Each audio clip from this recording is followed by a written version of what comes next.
Good morning भाइयों। आज की चर्चा का विषय है दीपावली पर जो भी खर्चा हुआ है उसकी वजह से आपके ऊपर क्या क्या असर पड़ा है। उसमें कुछ विद्वानों का सबका अलग अलग मत है। आज उसी के बारे में कुछ चर्चा है। अर्थशास्त्र का गहरा विषय वो जड़ें जहाँ से बेरोजगारी, उद्योग बंद होना, बैंकिंग का बुरा हाल, अमीर और अमीर होना और गरीब होना हो रहा है। धनतेरस के दिन चांदी की कमी हुई। ब्रिटेन में ही नहीं 1,66,66 किलो तक चांदी पहुंच गई है। जेपी मॉर्गन ये कंपनी का नाम है जहां से पूरी दुनिया से चांदी सप्लाई होती है। कहा है कि बाजार में कुल 4600 टन चांदी बची है। रोजाना 26,000 टन चांदी का कारोबार होता है। रिफाइन कंपनी में नंबर 1 तक चांदी रिफाइन करके लाया जाएगा, तब तक भारत को चांदी नहीं मिलेगी। बहुत सारे चांदी ले लेते हैं पर उसका ब्याज देकर भी काम करते रहते हैं, तो चांदी लेने की कीमत 200% तक बढ़ गई है, जो 33 से 39% तक सालाना होनी चाहिए, जबकि चांदी किसी भी कीमत पर आने को तैयार है। चांदी उस समय महंगी बिक रही है तो लोगों ने खरीदा, जैसे शेयर बाजार में व चांदी में होता है।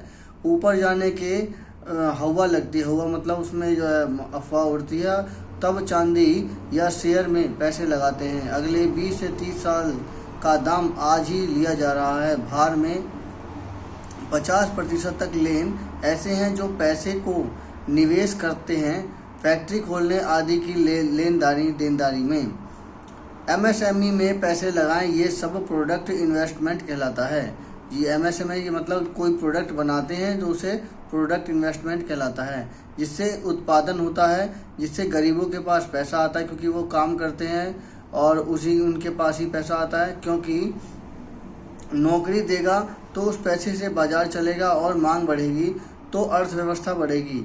जब 200% चांदी कर देना पड़ेगा तो मार्केट में ग्राहक नहीं होगा और ऊपर से लोग महंगी चांदी खरीद रहे हैं, तो प्रोडक्ट इन्वेस्टमेंट और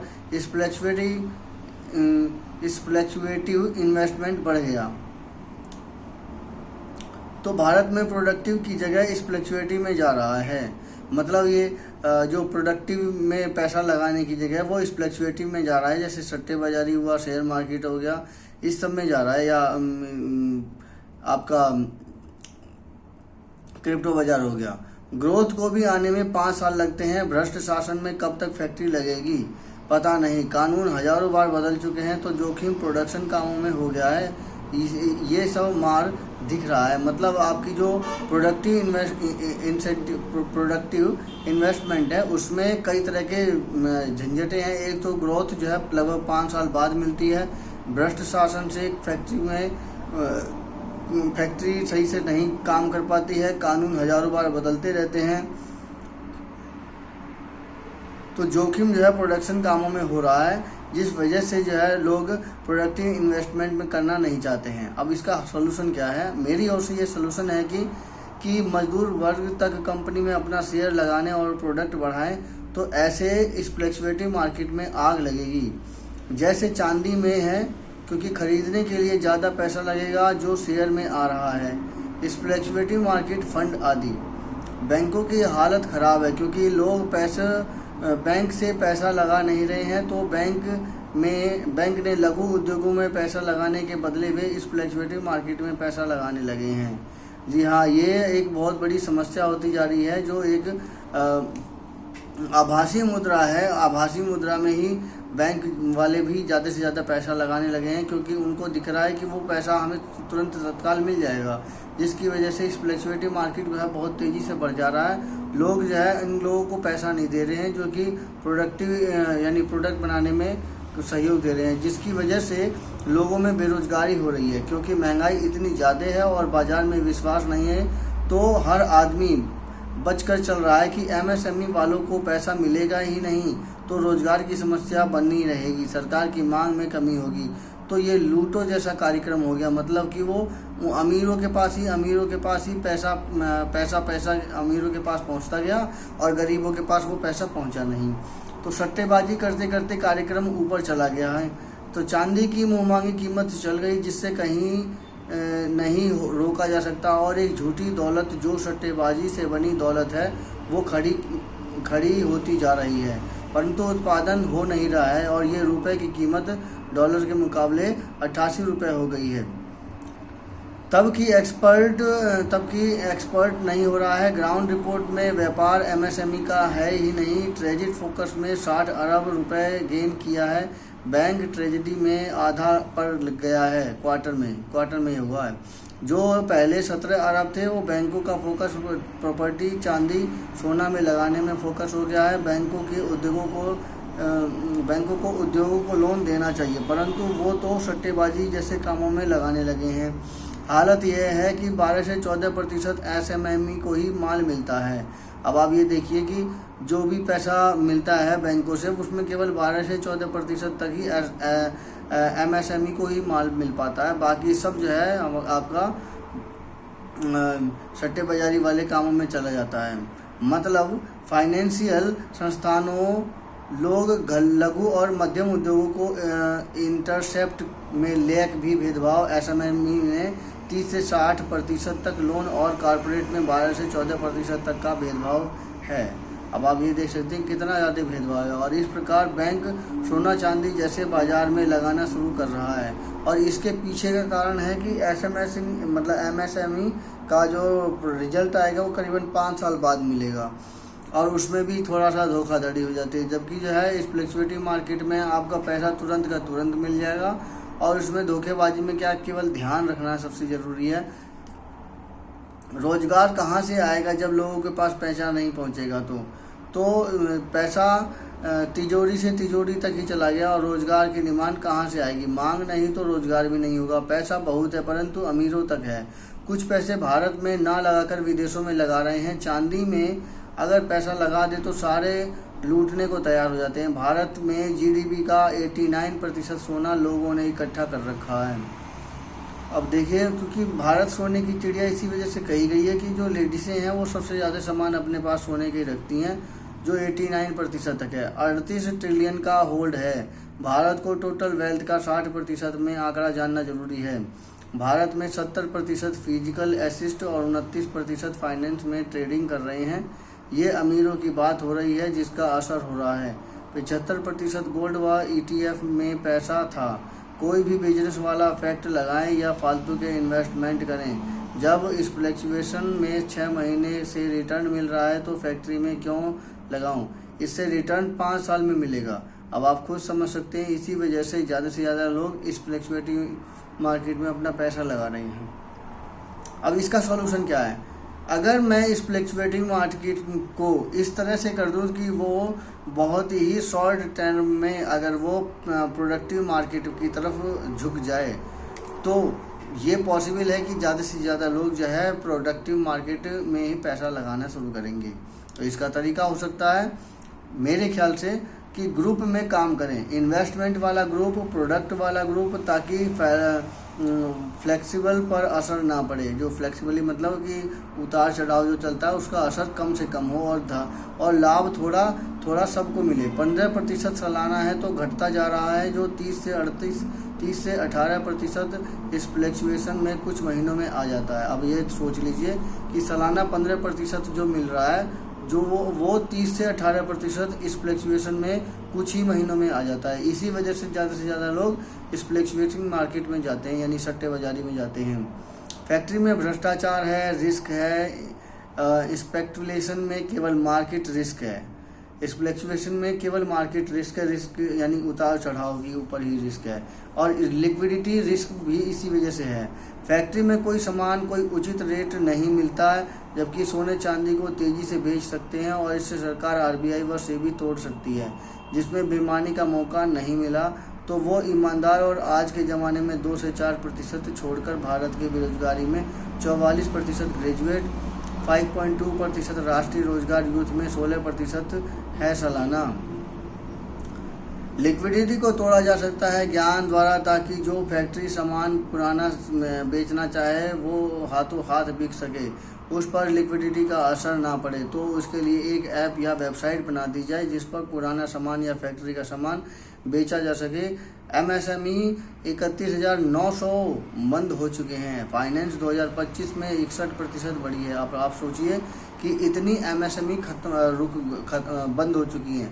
31,900, 31% फाइनेंशियल 2025 में बढ़ी है। उद्योगों को 6.5% बढ़ा है। ये साइकिल है जिससे देश फंसता जा रहा है। मतलब ये कि स्पेक्युलेटिंग मार्केट और प्रोडक्टिव मार्केट में देश इस तरह से फंसता चला जा रहा है कि वो तरक्की की ना होकर के केवल अमीरों तक की पैसा पहुंच जा रहा है और गरीबों के पास वो पैसा पहुंच नहीं पा रहा है। बाजार में किसानों और गरीब कारीगरों की मांग कैसे बढ़े ये सोचना है तो पैसा लगाने वाला कम है। तो अब अंबानी कूलर बनाने वाले में तो पैसा लगाएगा नहीं, क्योंकि वो उसमें उसका फ़ायदा कम है। तो उसका हाल यह है कि ग्रुप में काम करवाया जाए, सरकार द्वारा तय करना पड़ेगा। एसिस्ट बढ़ते हैं तो साइकोलॉजिकल परेशान होते हैं, तो इससे फेयर और मैसिंग होता है। तो भारत इसे कैसे निकले? ये भारतीय कंपनी विदेशों में पैसा लगा रही हैं। अब स्पेक्युलेटिव मार्केट इस तरह से बढ़ता जा रहा है कि वो भारत में ना लगा करके विदेशों में भी आसानी से पैसा लगा ले रही हैं। यूएस मार्केट इसका एग्जांपल है, क्रिप्टो इसका एग्जांपल है। क्रिप्टो में जो पैसा लगाते हैं वो काफ़ी तेज़ी से बढ़ जाता है, जिसकी वजह से स्पेक्युलेटिव मार्केट में ही ज़्यादा से ज़्यादा पैसा लगाते हैं। मंथली आउटफ्लो में 5 से 8 अरब रुपए बाहर लग रहे हैं। तो हालत यह है कि बाहर से जो पैसा लग रहा है करीब उतना ही बाहर जा रहा है। तो इस पूरे भविष्य का सहयोग है कि वे ज़बरदस्त खतरनाक होने वाला है। ये साइकिल कब ख़त्म होगी? जब उधार महंगा होगा। बैंक तो खुद ही लग रही है कि वो प्रोडक्शन इनकम वाले को बढ़ाने के लिए सरकार को इसकी मदद करनी चाहिए और इसके अलावा कोई रास्ता नहीं है। दूसरा बात है कि वो कैसे पेड़ पौधे लगाकर कुछ धंधे उस पर निर्भर करके ये बिजनेस करने वालों में जो रोजगार दे सके। हिंदुस्तान में उद्योग खत्म है, ये पैसे की टोपी घुमा रहे हैं और जैसे ही बाहर पैसा मिलता है उसमें लगा रहे हैं। कुल जेब में डालकर सरकार चलाना गलत है।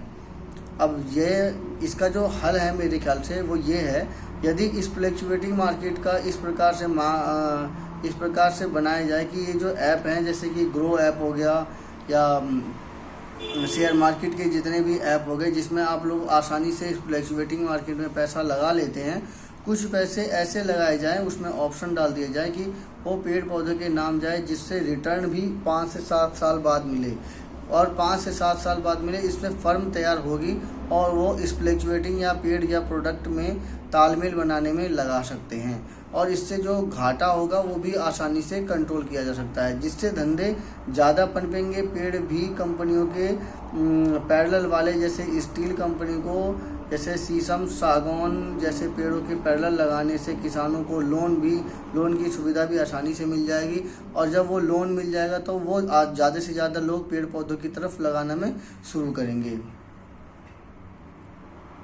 तो ये जो रिटर्न निकालने का जो तरीका है ये ज़्यादा फ़ायदेमंद रहेगा, क्योंकि उससे स्पेक्युलेटिव मार्केट तुरंत ही प्रोडक्टिव मार्केट में बदल गई है। तो ऐसे सिचुएशन में फ़ायदा मिलेगा। लेकिन बात आई कि हम पेड़ पर ही फोकस क्यों करें? कारण है, आपने जितने भी अभी तक जितने भी विकसित देश देखे होंगे उनके पास ज़्यादा से ज़्यादा प्राकृतिक संसाधन है और प्राकृतिक संसाधन होने से वो लोग ज़्यादा से ज़्यादा उसमें किसी न किसी काम में अपना दक्ष हो जाते हैं, जिससे लोगों के पास रोजगारी मिलती है, उसके नए साधन मिलते हैं, लोगों को काम करने का तरीका मिलता है और इस तरह से वो लोग ज़्यादा से ज़्यादा पेड़ पौधों के ऊपर डिपेंडेंट हो जाते हैं।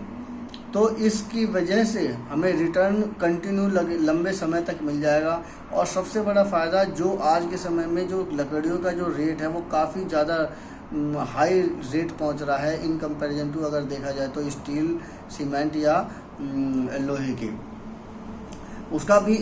उसको कंट्रोल किया जा सकता है और लोग ज़्यादा से ज़्यादा उसमें पेड़ पौधों में पैसा लगाना शुरू करेंगे, जिससे कि लॉस कम से कम होगा और वो वापस हो जाएगा, क्योंकि आभासी मुद्रा रियल मुद्रा में बदल जाएगी और वो आसानी से बदल जाएगी, क्योंकि सिर्फ ये अगर ऐप में डाल दिया जाए यानी इस फ्लक्चुएटिंग मार्केट को तुरंत ही प्रोडक्टिव मार्केट में बदलने का एक तरीका है, उसी में ही ऑप्शन डाल दिया जाए ताकि इस फ्लक्चुएटिंग मार्केट तुरंत प्रोडक्टिव मार्केट में मिल जाए, उसमें पैसा लग सके और वो आसानी से वो अपना काम कर सके। ये काम जो बचे क्रिप्टो बाजार में आभासी मुद्रा है वे टूटकर रियल मुद्रा में बदल जाएगा, जिससे व्यापार आगे बढ़ेगा, ना कि अमेरिका द्वारा क्रिप्टो को बढ़ावा देने से। अब आप ये सोच लिए यूएस मार्केट में और क्रिप्टो मार्केट में भारत से लेकर और विदेशों में कई देश ऐसे हैं जो कि क्रिप्टो के बाजार के ऊपर निर्भर हैं। वास्तव में इस फ्लक्चुएटिंग मार्केट से ही बहुत सारे लोग केवल उसी से ही कमाई चल रही है, यानी आभासी मुद्रा से ही उनमें व्यापार चल रहा है, आभासी मुद्रा से ही सभी काम कर रहे हैं, जिसकी वजह से वो प्रोडक्ट यानी प्रोडक्टिविटी की तरफ जा नहीं रहे हैं। केवल और केवल चाइना ही इस मामले में आगे निकला है, क्योंकि उसके प्रोडक्ट बनाने में क्षमता अच्छी है और उसकी पकड़ अच्छी है। तो प्रोडक्टिव मार्केट में सिर्फ एक चाइना ही आगे निकल रहा है, बाकी सभी देश उसमें पीछे हो जा रहे हैं। तो चाइना के ऊपर पूरा विश्व ही एक तरह का निर्भर हो जा रहा है। तो इस फ्लक्चुएटिंग मार्केट में वो टैक्स का कुछ हिस्सा देकर जनता या लगाए गए आदमी को फ़ायदा ना मिल पाता है, आम आदमी को फ़ायदा तो नहीं मिल पाता, उससे सीधा सरकार को फ़ायदा मिल जाता है, तो वो पैसा वो नहीं लगाते हैं। तो इन्वेस्टमेंट पर भी या फ़ायदे पर भी फ़ायदा मिले, ये संभव है कि दूसरी बार यही लॉस पर भी मार्केट में पैसा निकल रहा है।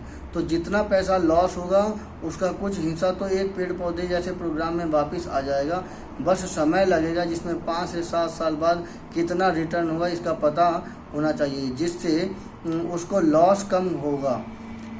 यह ग्रो हुए या शेयर मार्केट के जितने भी ऐप हुए में शेयर होल्डर में डाल देना चाहिए। आप देख सकते हैं कि जिन देशों में प्राकृतिक संसाधन ज़्यादा हैं उन देशों में बेरोजगारी की संख्या भी कम है, जिससे पुश्तैनी काम मिल जाता है और ज़्यादातर लोग अपने व्यवसाय में आगे बढ़ाने की कोशिश करते हैं। अब के वक्त में एकमात्र यही है कि व्यवसाय जैसी चुनौती को बाहरी ताकतों और देशों के प्रभाव से शेयर मार्केट को वश में करने की एकमात्र यही तरीका है। यदि सब्जियों जैसी घरेलू या ऑर्गेनिक खेती को जोर देकर करवाने का यह बेहतर विकल्प साबित हो सकता है, क्योंकि जिधर पैसा लगता है उधर ही रास्ता बनता है। अब आप ये देखिए, ऑर्गेनिक खेती ना करने से लोगों को कितनी ज़्यादा नुकसान हो रहा है, और इससे ऑर्गेनिक खेती को बढ़ावा मिलेगा, जिससे कि लोग ऑर्गेनिक खेती पर फोकस करेंगे, लोग अपना काम खुद ही कर सकते हैं, जिससे कि लोगों के स्वास्थ्य में बढ़ोतरी होएगी। और इस फ्लक्चुएटिंग मार्केट में पैसा लगाने से इस प्रकार के काम में कोई भी इनकम का कोई जरिया नहीं मिलेगा। तो यह सब ऑप्शन के रूप में डाला जाए तथा छोटी से छोटी कम समय में खेती वालों को भी पैसे मिलने के चांस मिल जाते हैं। अगर ऐसा करेंगे तो जैसे छोटी 3 महीने की खेती हुई, 4 महीने की खेती हुई या 1 महीने की खेती हुई, उसमें भी अब आपको पैसा लगाने में जो है आसानी से पैसा मिल जाएगा, जिससे कि किसान आधुनिक खेती और नई तरीके से तकनीकी का उपयोग करते हुए खेती करना शुरू कर देंगे।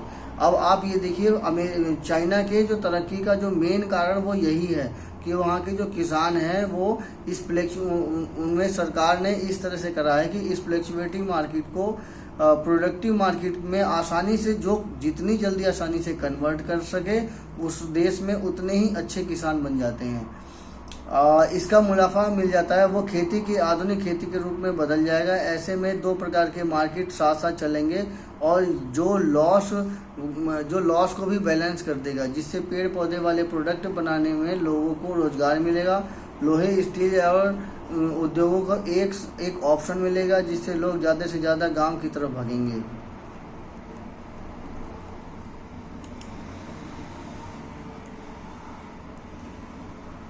तो इस प्रकार से मुझे जो कहना था वो यही है कि अगर हम ये ग्रो जैसे ऐप या शेयर मार्केट के जितने भी ऐप हैं जो कि इस फ्लक्चुएटिव मार्केट को में अपना योगदान देते हैं, अगर उन ऐप को इस प्रकार से चलाया जाए कि उसमें एक ऑप्शन डाल दिया जाए, जब उसमें से पैसा निकालते हैं तो लॉस और या गेन दोनों ही सिचुएशन में अगर वो पेड़ पौधों में पैसा लगाएं ताकि उसका रिटर्न आसानी से मिल सके, जिससे कि पेड़ पौधों में सरकार द्वारा जो सब्सिडी या किसी अन्य प्रकार की चीज़ें दी जाती हैं उसको ना दे करके पब्लिक खुद का खुद उसमें इन्वेस्टमेंट करेगी, जिससे कि ज़्यादा से ज़्यादा व्यापार बढ़ेगा और उसी फील्ड में काम मिलेगा। मेरा यह कहना था। कृपया इस समीक्षा पर मेरे इस चैनल पर कमेंट दीजिए और इसी प्रकार की समीक्षा सुनने के लिए कृपया मेरे इस चैनल को सब्सक्राइब कीजिए। धन्यवाद।